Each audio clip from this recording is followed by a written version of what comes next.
We use guitar because guitar is more youthful and little kids, the young adults connect with it. So, guitar is very good for initial training and initial entrainment of music therapy. Initial means when we start with, we make sure that young adults are interested in sitting more with us. Their sitting tolerance should increase.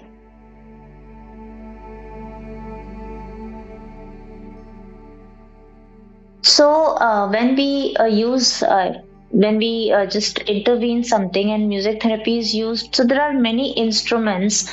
Now instruments are also like based on, first of all, we have the sound healing instruments which we use. Sound healing instruments are Tibetan bowls, tuning forks, ocean drums. Then we have the ghanti, that's the bell. So normally now the intention initially when we are using the sound healing tool, not a music therapy, sound healing. So the intention is that something should reverberate in the brain waves.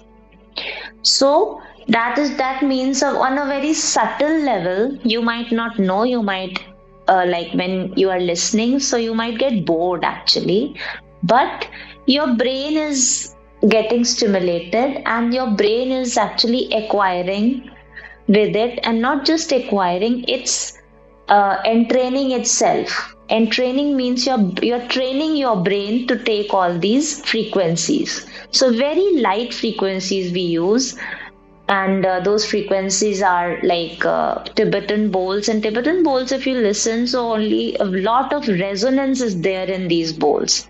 Means when you just strike once, for another 10 seconds, 15 seconds, in fact 20-30 seconds, you get to have that particular resonance that longer.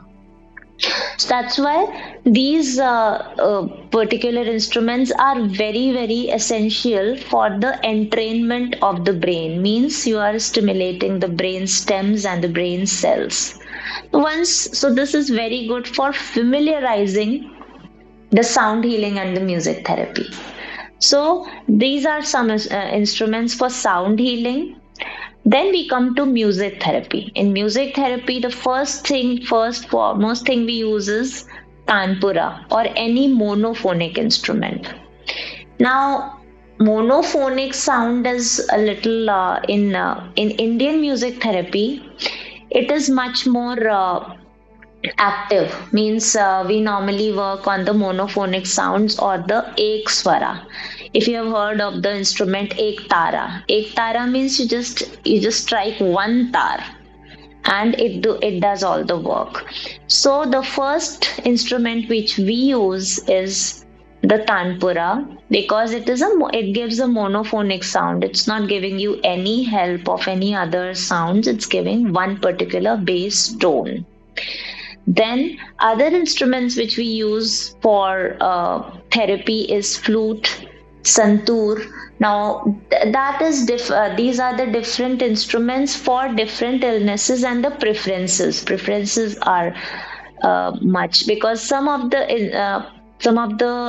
clients, when we talk to them, we make out that this particular guy is much inclined towards flute, or maybe he has heard the flute a lot in his childhood or some other time. So we normally address the person with the flute, and flute is anyways very soothing to the brain. So if we have to introduce any rag, and if a person is saying that yes, I want to listen to something very soothing, so we introduce the flute. Then we introduce Veena. Veena is a very therapeutic instrument. And since it is a tar, it's a string instrument, it works very well on the brain stimulation. Then we use santoor. Santoor is also a string instrument. We use guitar because guitar is more youthful and little kids, the young adults connect with it. So guitar is very good for initial training and initial entrainment of music therapy. Initial means when we start with, We make sure that young adults are interested in sitting more with us. Their sitting tolerance should increase. So we have to see that it doesn't get boring with for them. So guitar is a string instrument, and it's very not that vibrating, but it does have a lot of resonance. Similarly, we have so these are some of the prime instruments we use for only this is only for the the soothing of the brain. Once we have to make brain working, and when we have to work on the cognition and the motor skills, we use rhythms. Now rhythms, obviously, then we have to use the percussion instruments, means mridangam, tabla, hand drums, ocean drums.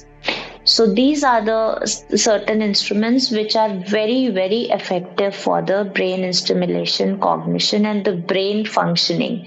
Normally, rhythmic auditory stimulation (RAS). This is what we use in the for the kids which are suffering with the ADHD or autism and who have a lot of cognitive disabilities.